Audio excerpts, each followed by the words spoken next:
how much time do you have? That transition from professional baseball and being a professional athlete into what's next hit me a lot harder than I thought it would. It definitely, it came, I knew it was coming. Every athlete knows that, you can't play forever.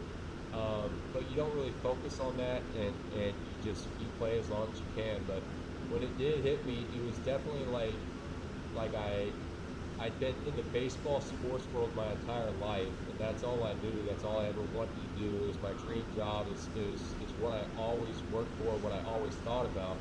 And then when it was over, it was like all of a sudden, what is life? Like, what do I want to do next? And for me, I didn't want to just transition straight into coaching. I wanted to see kind of what else was out there. I'd grown up all over the world, traveling different places. So I really wanted to expand my mind on what else can I do? How can I take my skills that I learned in baseball, and my professional skills, and apply that to business? So what I did first was I got on the phone and started networking and calling people, meeting with people, asking them what their day-to-day was like, what their life looks like, if they enjoy what they're doing. And it was a lot to take in. Albeit at that same time, I was burnt out from baseball. I was also battling injuries, and I was dealing with some anxiety and stress just from being injured. So I really didn't want anything to do with baseball at that time, and I needed that break. But it was definitely a difficult transition, and I kept on giving myself 90 days. All right, 90 days, I'm going to figure this out. And I should have just given myself more grace and more time, looking back, that one, to be grateful for the career that I had, but then two, to just take my time and kind of be present and not just constantly all right, what do I have to do next? And having that, high achiever mentality, but it takes years to master another skill or to transition into a new industry. And I learned that I needed to kind of take my time and just be grateful for the experiences I had, and then be strategic in how I wanted to apply that moving forward. That's a long-winded to say. It was difficult, and I can talk a long way of just kind of dealing with some depression. And I had never dealt with depression in my life. I never really dealt with anxiety in my life. I'd been anxious about games or starts or about results. But the first time in my life, I actually did go through a depression on trying to find what's next, what's my identity, because my identity was wrapped up in baseball. I tried to not ever live that way, but it wasn't until baseball was taken from me that I truly understood. I was like, oh wow, I was completely wrapped up in who I was as a baseball player, and what that kind of transformed me into, rather than not making my identity in a baseball player, but taking my identity in being a great man, a great husband, a great father, and so yeah, that was there's some growing pains for sure, but glad I went through it, and definitely for those athletes that do go through it, I would just say take the time, reach out to people. The worst thing you can do is just mull it over and keep it to yourself. Reach out to people. There's so many athletes. Everybody went through it. People are out there, they want to talk and help you through things. Because if you just try to sit there and not talk to somebody about it, then it's just going to eat at you. So being able to verbalize the feelings that you're going through when your sport is over, and then there's people there to help you with the transition. So how did we get to here, where I started Journey Farm Performance and my coaching business? Essentially, it was, I knew I wanted to do stuff, one, internationally with the game, just with my background of playing in Romania in the Little League, European Little League World Series, and growing up a missionary kid. So I knew I wanted to do stuff internationally. I didn't know the path for that as well. And then also during that time, I was I wanted to look into other jobs, whether things that I could do or the businesses I could create. So I got into sales, I got into logistics, just through like some family friends, and they gave me a chance, and I really learned a good skill on actually how to sell. Learned I didn't want to do logistics, and I didn't want to do, sales for a company that wasn't mine. So also before that time, I had reached out to a nonprofit that was bringing baseball to Egypt. And so my wife and I volunteered and went and lived in Egypt for a month, and just taught over 2,500 kids how to play baseball. And essentially worked as PE teachers. We would go to a different school each day, and PE class was baseball. During that time, just started to understand that I want to stay in baseball, even though I was still kind of burned out, hurt from it, but didn't really know the path. Then that led into kind of getting that itch to be around and start coaching again. So when I got back from Egypt, went to the coaches conference, and then realized I wanted to start training guys. I wanted to create something that I wish I had. So even as a professional, I played for 13 years, played for 3 years in college, but I didn't have a consistent pitching coach. I didn't have a consistent person to go to when I was struggling or when things were going well, who knew my mechanics. I played for 10 different organizations. I had 10 different pitching coaches, all with 10 different philosophies. Maybe some were correlated with some, but when you're done playing with a team, you don't have that pitching coach anymore. So I wanted to create a resource for these guys to have consistency, consistent place to train, a consistent place to get video work, to see their numbers, and that's why I created Journey Park Performance. And I started this literally just by training guys at my house. Then I have a garage gym that I would train at. I would train, JP Sears would train at my garage in the off seasons, especially during COVID. But then just realizing what was I good at, and what I was good at when I was playing was orchestrating where we're training, what we're doing, when we're throwing, and I would do that with guys like JP Sears and James Reeves and all these pro guys that would come back in Charleston off season. So I really just built that into my business. Started with training guys at baseball fields and writing their programs, writing the throwing programs. So that's no longer just guesswork of what they need to do. I have years of experience working with 10 different teams. And I kind of pull from what I gained from each team, and I implement that into my training, and help guys get to the next level. Yeah, it's just gave me so much more perspective of going through some hardships, going through some depressions, going through the transition, and knowing what it's like. And now I'm working with guys that want to get to the next level of playing in college, or the next level of getting drafted and playing pro ball. So just being able to mentor them now, I don't view my business as, pitching lessons. When you sign up and train with me, it's long-term commitment, and we talk way more than just how to throw a slider.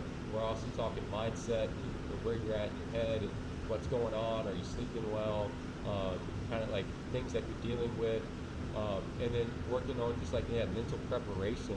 The biggest thing I really focus on with guys is how to prepare.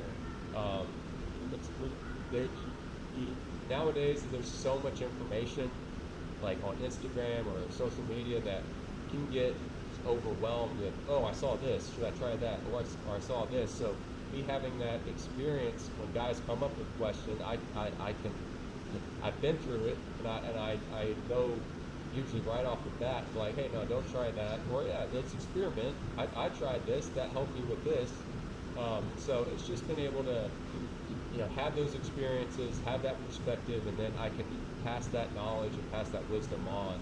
It really gives me just a great sense of purpose now on being an outlet for guys to have great coaching, and have somebody mentor them, and chase the dream of making it to the big leagues. Or if the dream is just playing college, chase that dream, and then get to college. You never know what comes next. For me, my experience was, all right, I want to get to college. I want to play baseball in college, and I knew I wanted to be a big leaguer, but the first step is I got to get to college first, and I wasn't highly recruited.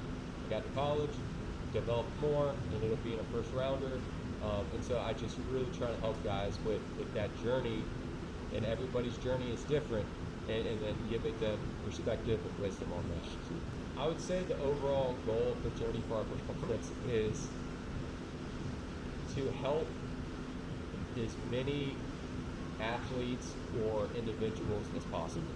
Um, Whether that's with remote training or in-person training, but giving guys and kids access to great coaching and great mentorship um, that they can reach anywhere. I'd say the goal is with how I'm going to Croatia as well, and in going into that international space. So now I'm able to mentor and train guys in Croatia and in Europe, and then being able to create a platform and create a community that has great coaching and guys are just going to come in and get better, and have access to other big leaguers who want to share their knowledge and their wisdom on how to go about things, whether that's baseball, business, personal, but just giving guys access to that. Yeah. So yeah, I'm the pitching coach for the Croatian national team. This came about just from like my interest in international baseball, and I wanted to get back in some capacity of doing that. I started going to Egypt. Then that got me connected with now who is Luke Salas, who's the manager of the Croatian national team, and he and I just started like by talking and catching up, and he has also started a nonprofit that brings coaches and clinics to Europe, and then so we had built that relationship first, and then about a year later is when he was asked about the Croatian national team, and since he and I had built a relationship, he had asked me to be the pitching coach for the national team. So just super excited for that. This is a way to kind of get Croatia on the map, and then with the national team, we perform well, and when we perform well, kind of the trickle-down effect of the kids in Croatia and Europe that see that and they want to play baseball. And then we're also building a pipeline of guys who are done playing who maybe want to get into coaching and live in Europe. We're creating a pipeline for guys to be able to come and for these Europeans to get like really solid coaching from guys who either played pro ball or played high-level college ball. And so that's kind of the biggest disconnect is there's a big interest in Europe for baseball, but getting the correct coach in there and getting the correct people in there to implement everything is what we're working on. Yeah, the next step is kind of like what we're doing. It's getting really good coaching over there so that then these players can learn and adapt and just get the right training. There's a lot more interest than most people understand. There's each country over there kind of has their own league, and there's a league in Czech and Italy and Croatia and Germany. And so the next step is really just getting more coaches over there, and then there's also just a pipeline of guys who maybe they're not getting jobs here anymore playing, and then there's opportunities to play in Europe, and it's a great way to kind of see Europe continue playing. And with that, I think the growth in Europe, we're kind of at the cusp or beginning of seeing some major growth in Europe just because of the interest that we've seen so far. It's really, the travel's great. I mean, when you get to play baseball in historic cities and places that have been there for thousands of years, and if you're throwing a baseball and if you're on a baseball field and you're like, I had no idea this country had a baseball field or a baseball team, and it's just a lot of fun, and it's just really cool to see. Like, biggest thing why I got involved in this is I was that kid in Europe. I was in Romania as a 9, 10, 11-year-old and thought I was never going to play baseball. Like, I loved baseball, but we moved to Romania and I thought I was going to have to play soccer. And then when I was 11, we found out that year there was going to be a national team for Romania that was going to go to the European Little League World Series, and that was a springboard for me when I got to play for the Romanian national team, travel to Kuto, Poland, play in the European Little League World Series, that was the nicest field I'd ever played on in my life in Citadel Hall at that time. And I remember walking on that field and being like, "Ooh, this is what I want to do. I want to continue to pursue playing baseball." And that's what we're doing now is giving kids hope in that dream of oh, I live in Europe, I can't play baseball. It's like, no, we're building a pipeline, and we want to create opportunities for kids to continue to chase that dream. Yeah, I've really enjoyed getting in the booth and talking baseball. It's a little nerve-wracking at first. It's one of those things. You just got to do it. You just got to start. And then I definitely felt like by my third or fourth time that I was getting a good rhythm going. I really enjoyed being able to get in the booth, talk baseball, give my perspective on things from a pitching standpoint. Really watch the game. I also learned it's a lot more fast-paced when you have to talk through the whole game rather than just watch. So just staying on your toes and picking up all the little intricacies of the game and what's happening. So I really enjoyed doing that. Looking forward to get going. Yeah, I mean that's just a great connection. So like James and I have been like best friends for a really good time. I say best friends like we're little kids, but he's one of my best friends. So it's really cool. Like we have very similar, like we're very different pitchers, but every off season we train together.